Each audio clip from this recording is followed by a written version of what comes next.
of Fame another one?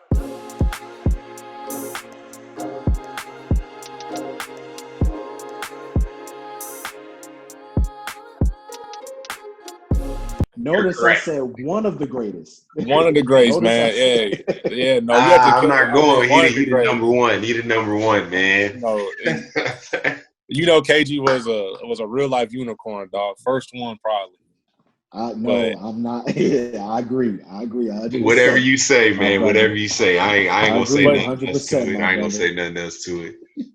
I feel like the point that you were bringing up, Kevin. Like the biggest thing, like I always teach my kids that I'm training and stuff like that, and I tell parents too, like and I think that's the biggest thing is like also since you have trainers and most of the time you're getting paid, hopefully.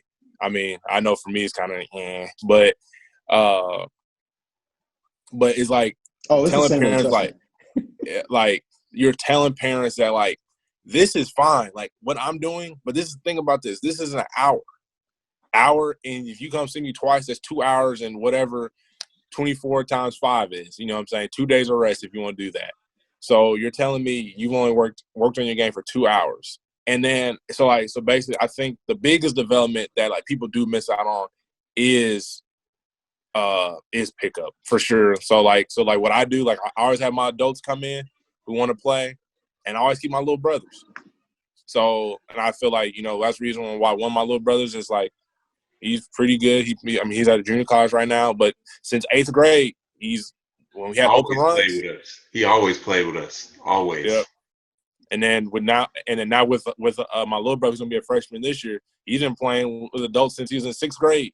And for me, it was like, hey, Figure it I'm out. super competitive. Like I'm super competitive. So I told him like, if you're gonna be on my team, you best hit shots and you best run the No floor. slacking. Yeah, Like no that's the slacking. only way that's probably gonna be the only way that you score on this. But then it teaches kids that you don't always have to have the ball in your hand.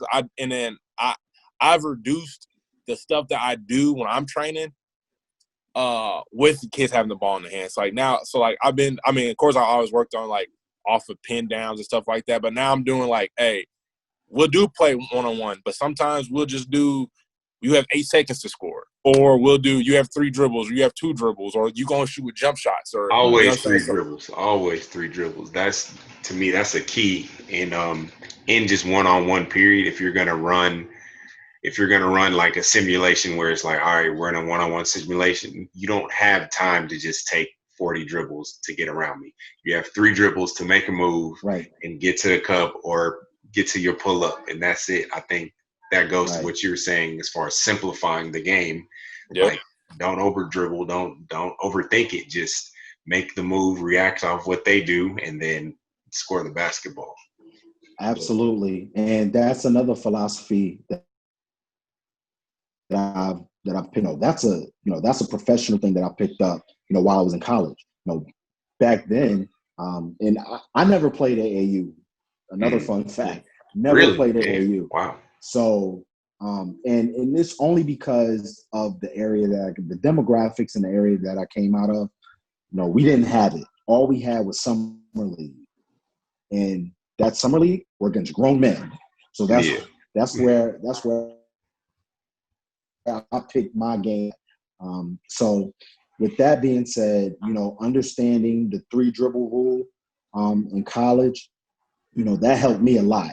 That helped me a lot because it enhanced my game. And I'm only so and that I'm in that category with Isaiah Thomas, Isaiah Thomas of back then, Nate Tiny Archibald, Bron, those guys. So there's more that I have in order to score, and the 3 dribble rule for me was key, and continue to use that, with the guys that I train, and of course everyone else, they can agree with that as well. The 3 dribble rule, like I said, going back to their simplicity and art. So I can definitely dig that for sure. So I've one question. So like I know you had keyed in one day. You had hit me up saying we should talk about and this is when I first had thoughts like, I'm about to get Kevin on the show. when you had saying like how high schools all across the United States should have shot clocks, and I 100% agree. I know that for me, I want the game as universal as possible. So when the different leagues have it and stuff, like, you know what I'm saying? So like it is, and I know, and I understand that people want to say, oh, well, for one, money, or not everyone's trying to play in college, but there is a next level for the ones who do want to play in college. And that sometimes the games aren't realistic when you're only shooting the ball 20 times because you're scared that you're going to lose because your team's not good enough as a basketball players. Yeah, so I've always been an advocate of the shot clock, and it's funny because for me, I'm always into critical thinking. So I'm in an area in business, outside of that, where I have to do critical thinking every day. Yeah. And to me, is not one thing about the shot clock is not just about the shot clock, for high school. It's about many other things, just like how we always discuss. There are many other things. There's always a game within a game. So why not have a shot clock for high school kids that will help with their critical thinking skills? Because now it puts a clock on your decision making, and that will help you grow as a player. It doesn't just help you grow as a basketball player. It'll help you grow as a human being. Anything you're doing in life, you have to think critically. You have to go outside of the box, because a lot of times things aren't just going to be handed to you. So my thing is about the shot clock in high school is it doesn't have to be, a 30-second shot clock or a 35-second shot clock. Put 40 seconds on the clock. As long as there's a shot clock there that will help those teams think critically in those situations, for me, that helps the student out. That helps the student athlete out. And of course, there are economics to it. And I do understand that a lot of leagues in different states, they don't have the means to have shot clocks. I completely understand that. But if we're playing at a high level, if we're looking at those 5A schools that do have, those means, and think about those same 5A schools that are in different states, guess what? They're playing outside of their own state. And most of the time, some of those tournaments that they play in, they will have a shot clock. Yeah. So if you have a universal shot clock for the states, that'll prepare them for when they do go to, if they are good enough, they do go to Geico Nationals. If they are good enough, they do go to those big time tournaments where they do use a 35-second shot clock. Because sometimes for some of those kids, it's definitely a culture shock. And why not prepare them for college? And for the others, why not prepare them for the NBA? So that's what I think. Now, it's gonna be funny. My mentor, I went in overtime this past playoff, and he literally held the ball the entire overtime, and he won the game on free throws. The smartest thing ever, because it was a back and forth game.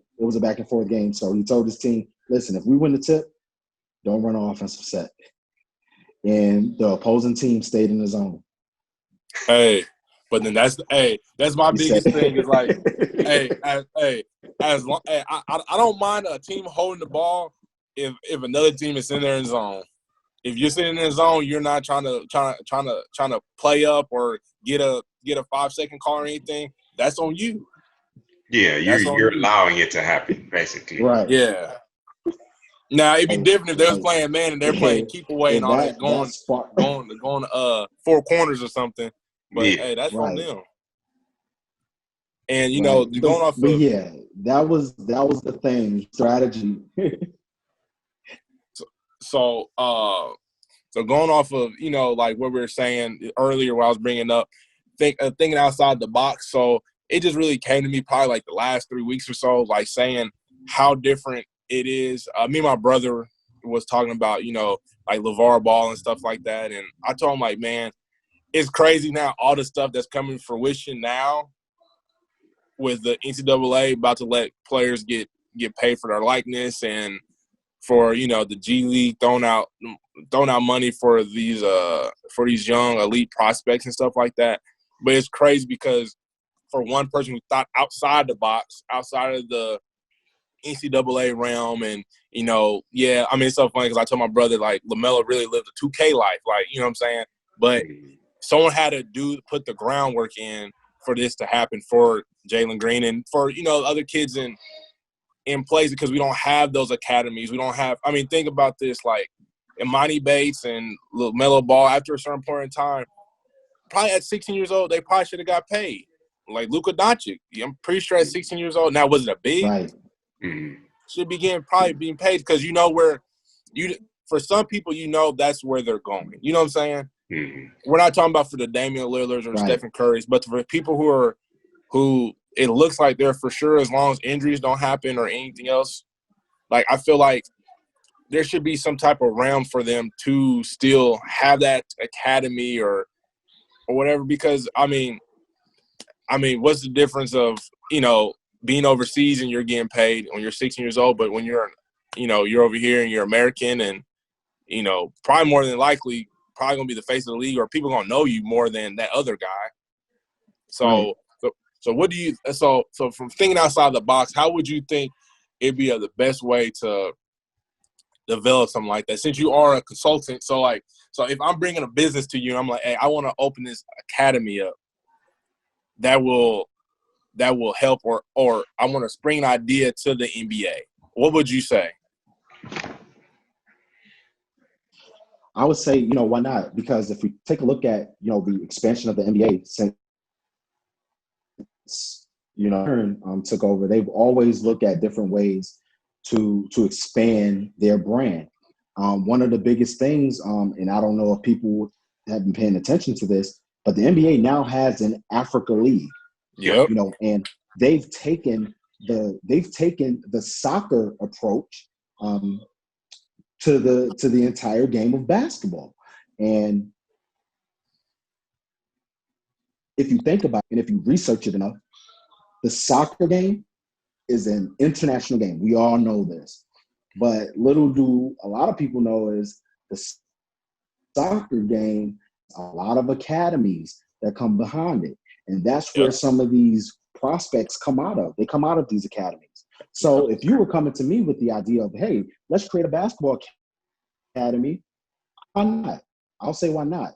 Because, you can model it something similar to the soccer game, because in my personal opinion, basketball has emerged as one of the second biggest sport of the world. Because when you talk about the Olympics, everybody talks about either soccer from a team perspective or basketball from a team perspective, especially when, the dream team became, something big.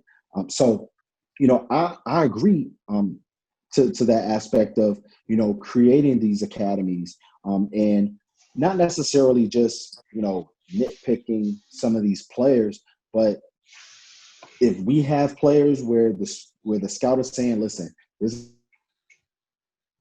guys consider the league. Let's go ahead and create a league for these guys, and let's get somebody behind this.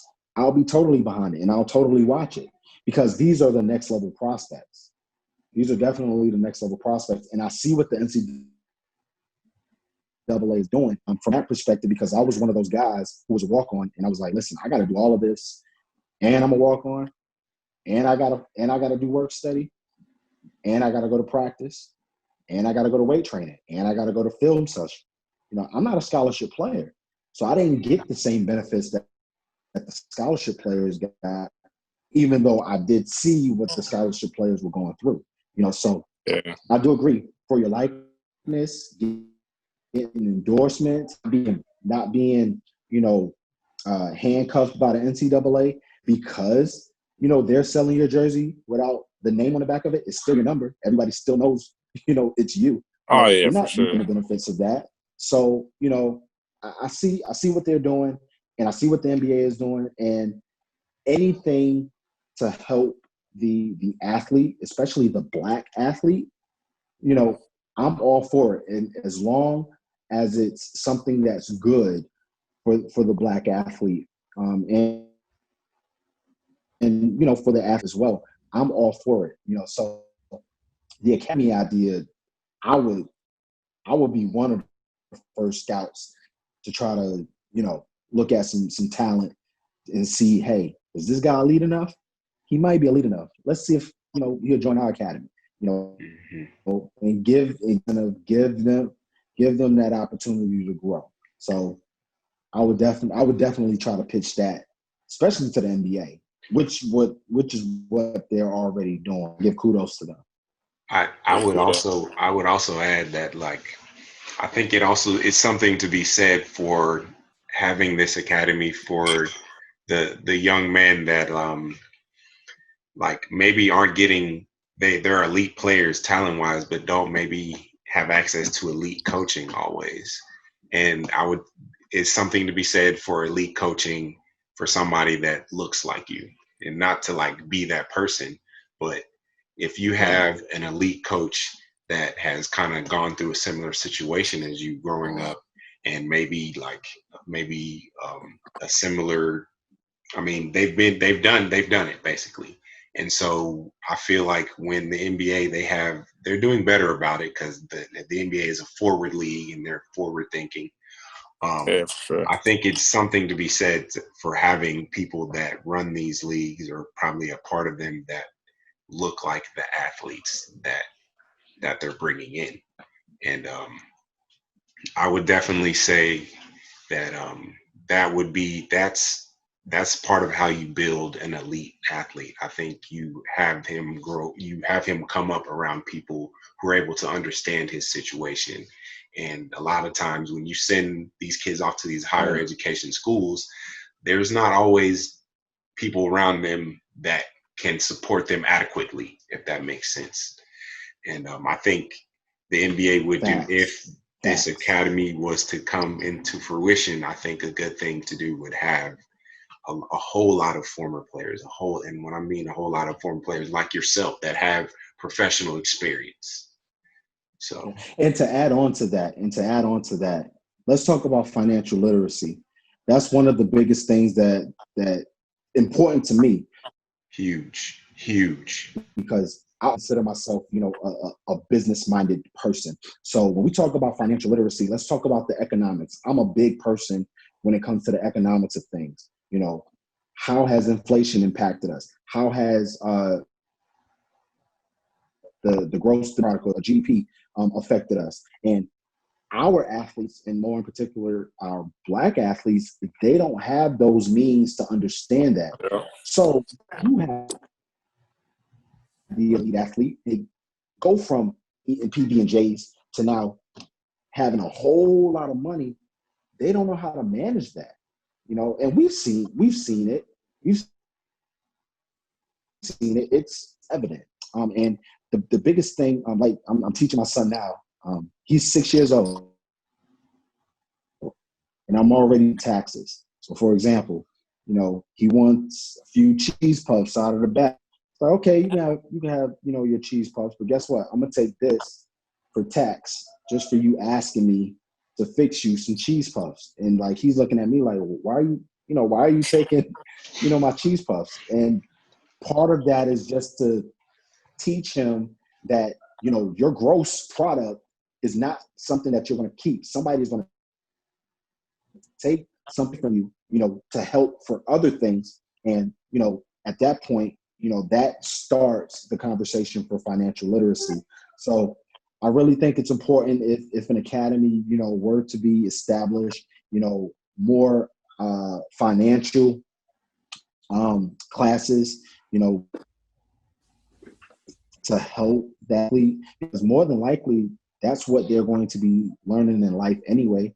More finances than anything else, more math, more real estate, more social studies, understanding social aspects. And we know, today's world has grown a lot socially. Yeah. So helping them understand and be literate to that, that will be very important, you know, if an academy was set up for these elite athletes. Mm-hmm. Exactly. I loved everything you just said. Like, Man, that's exactly what I meant when I said people like yourself who's able to give, not only like I can holler at you over here, we talking about basketball, this hoop, but at the same time, like, hey man, like we got to talk about this because this is very essential to your success as an athlete. We've always seen, most particularly the Black athlete, get to a very high point in society and then fall from grace just because of certain social aspects, financial things, like just those sort of little nuances that maybe other people have that our athletes probably didn't come up learning. You know what I'm saying? So that's huge, man. that's huge. I can't wait to like see how your product grows because I'm really intrigued about. I mean, obviously you're a Clemson grad. You're a very smart individual. I can't wait to see what the next steps are going to be for you. So, yeah, I appreciate it a lot. Man. Yeah, that breakdown was that's crazy, man. it was amazing. It was amazing, man.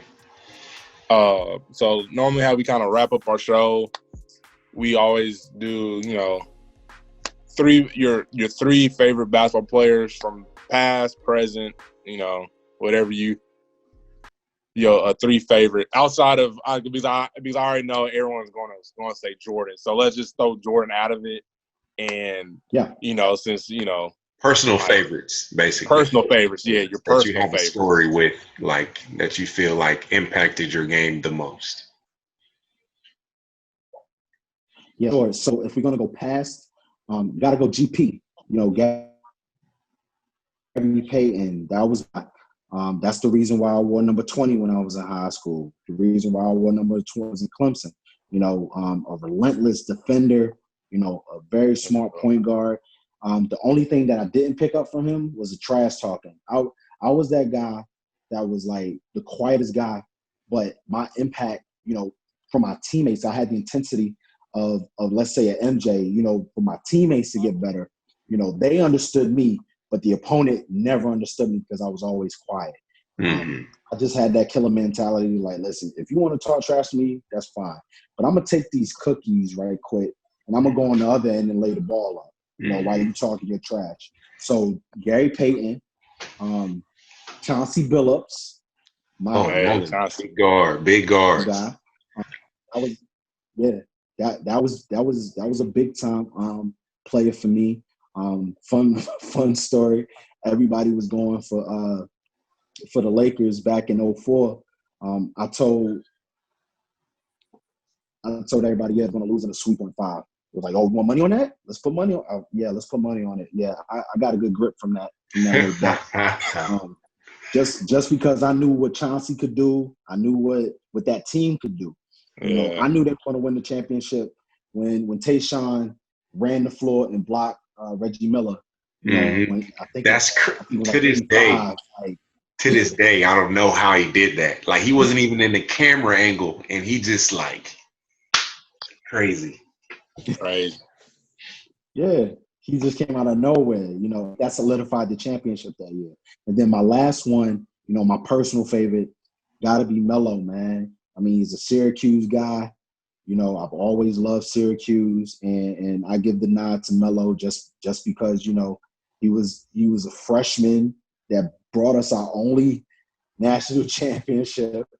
And you know, I've just been following him, you know, since.